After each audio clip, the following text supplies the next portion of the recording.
I mean, it's like, okay, now, because my smartphone is making me crazy, I can now install a wellness app to try to counteract the crazy that the rest of the cell phone has put on me.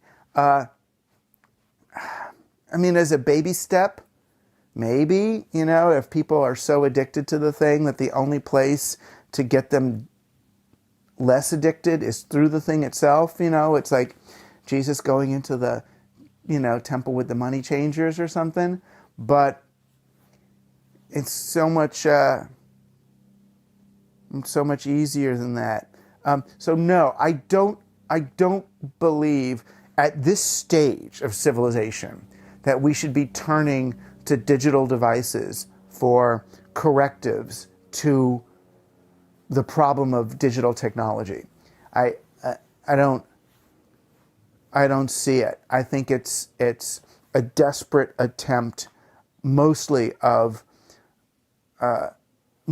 digital business and people who have such a stake in it, to think that there's a way out that's through, and I don't think there is. It's the same question as we're depleting the topsoil. We've got 30 harvests left before it's all gone.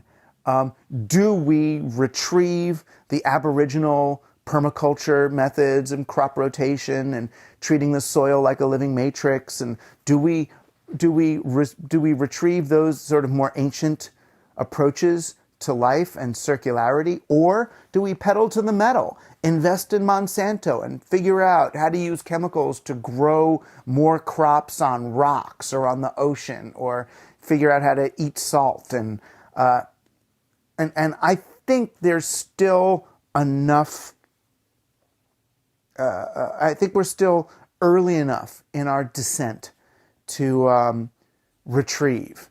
I still think we are close enough to the shore of a natural human existence to rely on terra firma for our wellness. But it's possible there'll be some day when we are so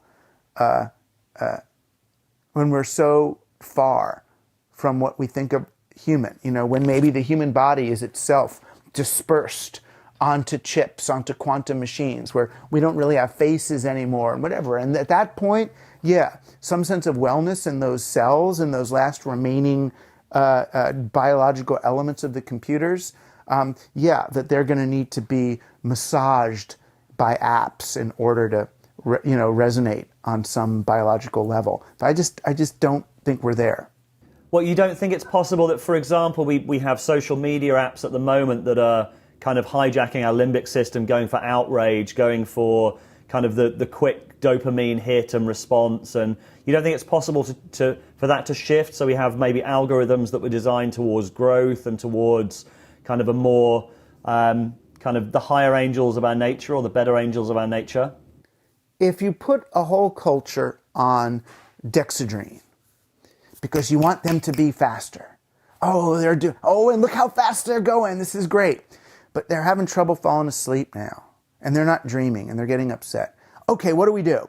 Well, could we invent a drug that'll help them sleep while they're on dexedrine? Sure, let's do it. Let's do Valium and Dalmane and Dilaudid and things to help them sleep.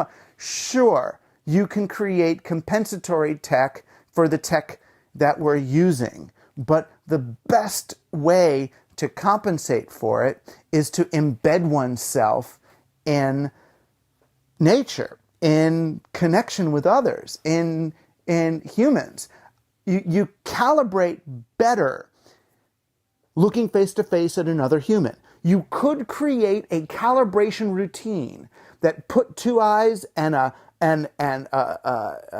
irises and a vibration on a screen, so you stare at those eyes and slowly recalibrate your system. Not as well as with a person, because we don't know all the mechanisms that we've evolved for establishing connection with others, but you could create an ultra simplified hack of your brain to fool it into thinking it's getting calibrated. The same way you can listen to an MP3 file of a song and fool your brain into thinking it's listening to music, when it's not. It's listening to an algorithmic recreation of certain aspects of music in order to convince your brain that you're hearing bass.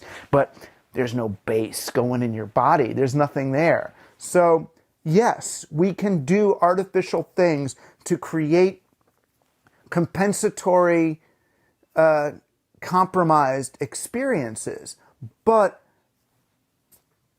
there's still food you could eat, so you don't have to just have protein powders. There's still people you can have sex with, so you don't have to use porn. And there's still nature, so you don't have to use tech in order to calibrate your organism to reality. You know what I mean? We're not in space. We're not in space. If you're alone in space, you're on the space station, what are you going to do? Okay, let's give that guy some apps to recreate, what things are. Give him a sex doll. Give him everything that you got, right? Because he's stuck there in a space station. But I look at we send my daughter off to school and make her lunch, and there's like these things wrapped in plastics and yogurt in a thing. It's like, that's like spaceman food. What are we doing? What are we doing, right? We act as if we're living on a space station. That's how hermetically sealed everything we're using is.